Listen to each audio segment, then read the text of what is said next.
اچھا، real estate کے اوپر بڑی اچھی کمیونیکیشن ہوئی، میں نے اس کو سنا. میں کامران بھائی کے پوائنٹ کے ساتھ کھڑا ہوں.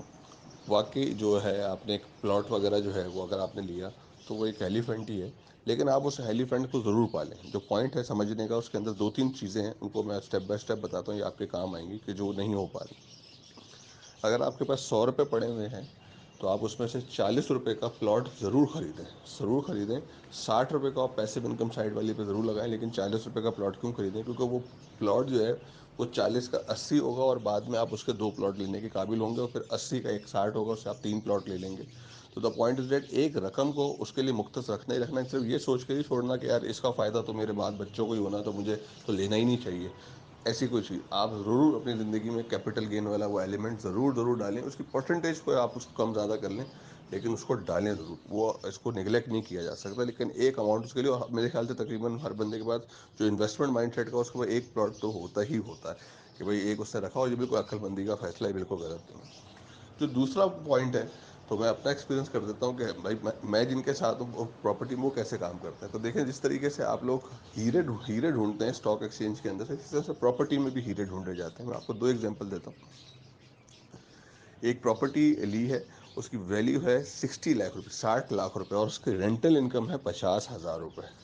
اب آپ دیکھیں کہ نارملی اگر آپ ایک گھر بنانے جائیں تو آپ 25-30 لاکھ کا، 35 لاکھ کا ایک پلاٹ خریدتے ہیں، اور اس پہ 30-35 لاکھ روپے لگاتے ہیں، تو 120-25 گز کا ایک گھر بنتا ہے. ٹھیک ہے، جس کو آپ رینٹ آؤٹ کریں گے، صرف گراؤنڈ کی بات کر رہا ہوں، صرف گراؤنڈ جو ہے 25-30 لاکھ میں بنتا ہے. 30 لاکھ کا پلاٹ ہوگا یا 40 لاکھ کا جو بھی ریٹ چل رہا ہو، تو اس پہ آپ کو رینٹل انکم آتی ہے 15,000 روپے.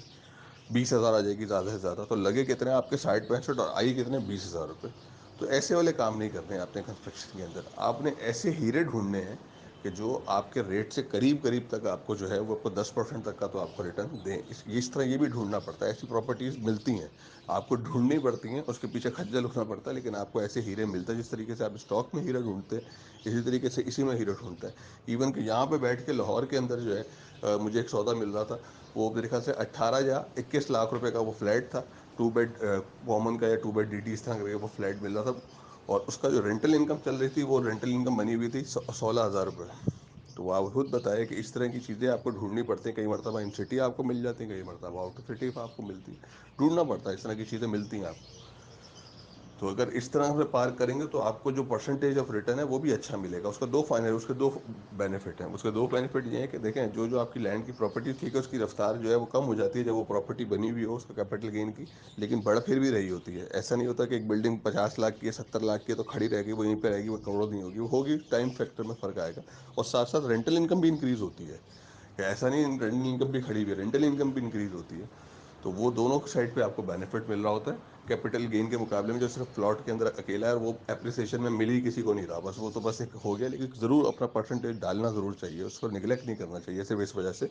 وہ کام آتا ضرور ہے، ایسی بات نہیں ہے کہ وہ کام بھی نہیں آتا، وہ کام آتا ضرور. تو وہ ایک پرسنٹیج جو ہے اس میں ضرور ڈالیں. اور جب بھی کبھی لینڈ کی طرف جو ایسی رینٹل پیسو کی طرف جائیں تو اس میں دیکھیں کہ آپ کو رینٹل انکم ہائر سائڈ پہ کون سی پراپرٹی میں مل رہی ہے، اس کو ڈھونڈنا پڑتا ہے. تو اگر آپ وہ ڈھونڈیں گے تو اس کے اندر بھی آپ اچھی کیلکولیشن بنا سکتے ہیں. کہ اب میں کئی لوگوں کو ایسے ہی ریکمنڈ کرتا ہوں کہ سر آپ کی 1 کروڑ روپے کی چیز ہے، اس پہ آپ کو اگر 30,000 روپے کرایہ آ رہا ہے تو آپ اس کو بیچیں اور ایسی چیز کی طرف چلے جائیں جہاں پر آپ کو 1 کروڑ کی چیز کے اوپر 70-80 ہزار روپے کرایہ ہے. تو ایسی چیزیں ملتی ہیں مارکیٹ کے اندر، ضرور ملتی ہیں. تو وہ نارملی جو ہے، لیکن ڈھونڈنا بڑا پڑتا ہے اس کے اندر. یا آپ ڈھونڈ کے نکالیں تو ایسی کئی لوگوں نے ایسی بہت اچھی انویسٹمنٹ کی ہوئی ہیں. جو ان کی کئی مرتبہ تو ایسی بھی ہوتی ہے انویسٹمنٹ وغیرہ کہ کاسٹ نیچے چلی جاتی ہے. نہیں کہ 50-70 لاکھ کی چیز ہے، کرایہ 75,000 روپے آ رہا ہے، ایسا بھی ہوتا. تو وہ لیکن وہی والی بات ہے، جس طریقے سے آپ اسٹاک میں ڈھونڈتے ہیں اس طرح ان میں بھی ڈھونڈنا پڑتا ہے. اچھا، پراپرٹی میں میکسیمم لوگ کماتے کیوں ہیں؟ اس کے پیچھے بھی میں آپ کو اس کی وجہ بتا دیتا ہوں. کہ پراپرٹی کے اندر ہم ہی لوگ، جو ایک عام ٹریڈر ہے وہ انویسٹر بنا ہوا ہوتا ہے، اور لیکن اسٹاک میں آ کے جو ہے نا اس کی طبیعت خراب ہو جاتی ہے. وہ نارملی جب بھی کوئی گھر لیتا ہے یا کوئی گھر چیز خریدتا ہے کچھ، تو آپ دیکھیں کہ وہ جس گھروں میں آپ بیٹھے ہوئے ہیں، جو بھی آپ کے والدین نے پہلے سے لیا ہوا ہے، آپ بادی اور نظر کے اندر تو آپ انویسٹر ہی ہیں نا. کہ آپ نے ایک انویسٹمنٹ کی، آپ کے والدین نے یا آپ نے کسی نے گھر لیا اور اس پہ آپ بیٹھ گئے. کبھی سوچتے بھی نہیں ہے کہ اس کو بیچنا ہے یا نہیں بیچنا. وہ وقت گزارتا چلا جا رہا ہے، وقت گزارتا چلا جا رہا ہے. تو 15 سال بعد آپ کسی محفل میں بیٹھے ہوتے ہیں، بتا رہے ہوتے ہیں یار وہ میرے والد صاحب نے یہ جگہ لی تھی، میں نے یہ جگہ اتنے کا لیا تھا، آج اتنے کا ہو گیا. وہ تو ہو گیا، آپ نے کبھی بیچا نہیں. بیچ پہ کتنی آفریں آتی ہوں گی، پتہ لگتا ہوگا مارکیٹ ریٹ کچھ بھی ہے. تو لیکن جب یہی کام اسٹاک میں ہم انویسٹمنٹ کا بولتے ہیں کہ ہپکو کو 5 سال کے لیے لے کر چھوڑ دو یا آئی این ایل کو اتنے سال کے لیے لے کر چھوڑ دو، تو وہ بندہ ادھر ادھر دیکھنے لگتا ہے کہ نہیں نہیں یار یہ تو 1 سال گزر گیا یار، اب تو 1.5 سال ہو گیا کچھ آیا نہیں. تو میرا پوائنٹ یہی ہے کہ وہ گھر پہ جو رہ رہا ہے اس نے کچھ دیا، اس پہ تو آپ خود رہ رہے ہو، اس میں اس نے آپ کو کچھ دیا اس نے بھی کچھ بھی نہیں دیا، کوئی رینٹ تو نہیں نکال کے دیا، بلکہ اس گھر کے الٹے خرچے ہوتے رہتے ہیں جس میں آپ رہ رہے ہوتے ہیں. تو وہ لیکن اس نے کیونکہ آپ کو ایک چھت دی بھی ہوتی ہے تو آپ کہتے ہیں کہ چلو بھائی ٹھیک ہے میں اس کے اندر خود تو موجود ہوں. اسی طرح ہم کہتے ہیں وہ شیئر بھی تو آپ ہی کی کسٹڈی میں موجود ہیں ایسا پلاٹ کی صورت کے اندر. وہ کئی شیئر تو ایسے ہوتے ہیں جو ڈویڈنڈ ییلڈ بھی دے رہے ہوتے ہیں، لیکن وہ وہاں پر انویسٹمنٹ مائنڈ سیٹ کیونکہ اتنا پختہ نہیں ہوا ہوتا، تو وہاں پہ وہ ٹریڈر بن جاتے ہیں اور لاس کر جاتے ہیں یا وقت نہیں گزار پاتے. ٹھیک ہے، یا چیزوں کو نہیں دیکھو کہ وہ اسٹاک مارکیٹ میں فنڈامنٹل بھی چینج ہو رہے ہوتے ہیں، کسی کمپنیز کے چینج ہو گئے آگے جا کے کچھ بھی ہو گئے، اس میں نظر رکھنی ہوتی ہے. لیکن اگر وہ نہیں ہو پا رہا ہوتا تو اس کی وجہ سے وہاں پہ وہ لاس کر پاتے ہیں. لیکن ادھر جو ہے وہ انویسٹر بنے ہوئے ہوتے ہیں، تو وہ اس کی وجہ سے وہ ہے ریئل اسٹیٹ میں لوگ زیادہ تر پیسہ بنا پاتے ہیں، اور ادھر جو ہے وہ لاس کر جاتے ہیں یا پھر وہ جلدی ایگزٹ لے لیتے ہیں، اپنا جلدی فیصلہ لے لیتے ہیں کسی چیز کو سمجھنے سے پہلے.